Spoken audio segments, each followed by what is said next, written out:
He was caught on camera escaping from prison. And then weeks later, he was caught on camera being cuffed by the marshals in the woods, muddy and exhausted. So what do you suppose that fugitive rapist and murderer told the judge when they hauled him into court to add escape charges to his record? Not guilty. Didn't do it. It wasn't me. Oh, I'm not exactly sure how Grant Hardin plans to back that plea up, given that the cops have 12 whole days of evidence that they had to track him out in the wilderness while he was on the run. You remember Grant Hardin, right? The former small-town police chief turned convicted rapist and murderer who did this. He strolled out of prison wearing a makeshift lawman's uniform. We saw the charging documents for second-degree escape, and we got a few clues as to how he got that fake uniform in the first place.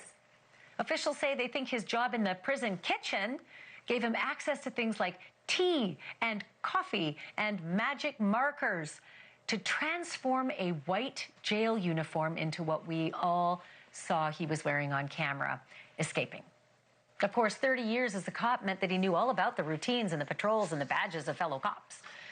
The judge has now set a date for his newest trial on escape charges in early November. Oh, and by the way, they also chose to lock him up in a different facility, the Arkansas Supermax, a prison, not a jail.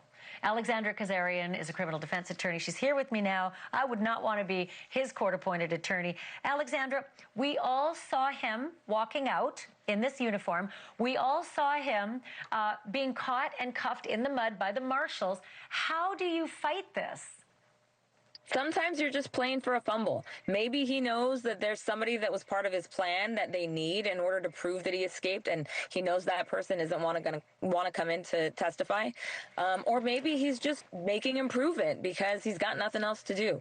But why not? Sometimes the last place team beats the first place team because of a fluke.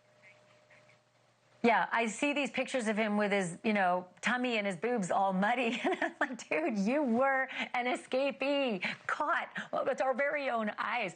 Is there a win here? Or, is there a win or a lose in this strategy? Or does he just get some field trips out of his lockup to go to court? And that's just fun for a guy who's basically condemned to 50 years in prison. Well, exactly. What else is there for him to do? And if he thinks that he's going to be in prison for the rest of his life, then he might as well have fun making everybody have a bad time while he's around. And it doesn't hurt if he loses.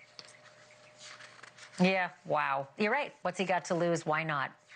Like you said, it could be fun. Alexandra, thank you. I appreciate it. I'm glad you're not the attorney, and I feel for the one who is. Thank you. Thank you for watching. Subscribe below and download our NewsNation app right now on your phone, and you will get fact-based, unbiased news for all Americans.